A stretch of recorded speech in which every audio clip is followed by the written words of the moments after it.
ताई, आपल्या कार्यालयाला रंग द्यायचा आहे, तर तुमच्या ओळखीचं कोणी असेल तर बघा जरा. हो आहे ना सर, आत्ताच दिवाळीत आम्ही रंग दिला होता आमच्या घराला. अरे वा, हे बरंच झालं की ताई. म्हणजे चांगलं कामच होईल आपलं. माझ्या ओळखीमध्ये आहेत, पण त्याच्या घरी त्याच्या मुलीचं लग्न आहे ना, त्यामुळे नाही म्हणाला तो.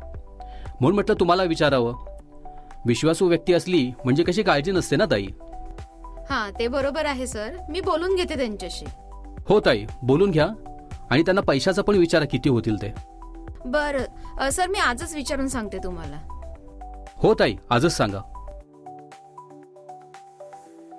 थोड्या वेळाने. सर, मी विचारलं त्यांना फोन करून, ते काम करायला तयार आहेत. फक्त त्यांना जरा रोख रक्कम द्यावी लागेल आपल्याला. बँकेत त्यांचं खातं नाहीये ना. अहो ताई, तुम्हाला तर माहित आहे ना, आपल्या ग्रामसंघात चेकने व्यवहार होतात. तुम्ही त्यांना सांगितलं नाही का तसं? हो, बोलले होते, पण बँकेत खातं नाहीये तर आपण काय करणार ना. बरं ताई, सांगा त्यांना आता कॅश मिळेल म्हणून. काम लवकर सुरू करा. हो हो, लगेच फोन करून सांगते. काही दिवसानंतर. ताई, आपण आपल्या कार्यालयाच्या रंगकामासाठी बँकेमधून पैसे काढले होते. तुम्हाला आठवत आहे का ते? हो दादा, त्याचं काय? त्याची नोंद तुम्ही ॲपमध्ये केली असेलच ना? मला डिटेल्स हवे होते जरा. म्हणजे सर, आपण कॅश तर काढली खरी, पण त्याची नोंद आपल्या उमेदच्या ॲपमध्ये कशी करायची हे मी विसरले बघा, म्हणून त्याची नोंद केली नाही.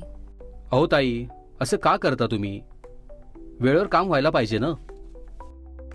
सर विचार करून बोलतात. मग तर तुम्ही आपण जी रोख रक्कम बँकेत भरतो याची पण नोंद करत नसाल? नाही, ते पण बाकी आहे. मग ताई, तुम्ही मला विचारायचं होतं ना. हो, ते मी तुम्हाला विचारणारच होते, पण तुम्ही दुसऱ्या कामात व्यस्त होतात ना, म्हणून ते विचारायचं राहून गेलं. असं करून कसं चालेल हो? म्हणजे मी विचारलंच नसतं तर हे काम असंच बाकी राहिलं असतं ना. माफ करा सर, ह्यावेळेस मदत करा. पुढे अशी चूक नाही करणार मी. बरं बरं, ठीक आहे, शिकवतो मी तुम्हाला. लॉग इन करा आणि पेमेंट म्हणजे जे देयक आहे त्यावर क्लिक करा. हे माहीत आहे ना? हो हो, हे माहिती आहे मला. आता पुढे काय करू?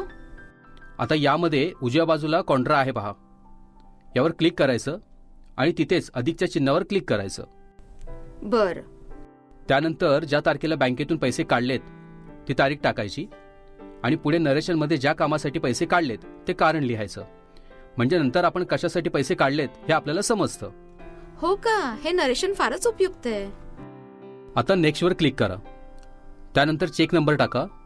पुढे फ्रॉममध्ये बँक घ्या. किती रक्कम काढली ते लिहा. 2 मध्ये कॅश निवडा.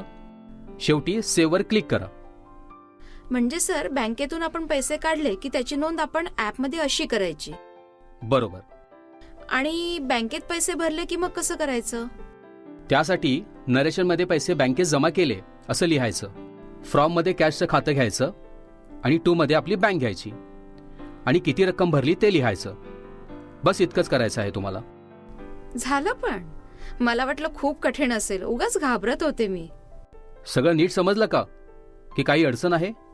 नाही सर, मला समजलंय, तुम्ही काळजी करू नका. बरं, बघूया मग. पण माझं काम तर राहीलच ना.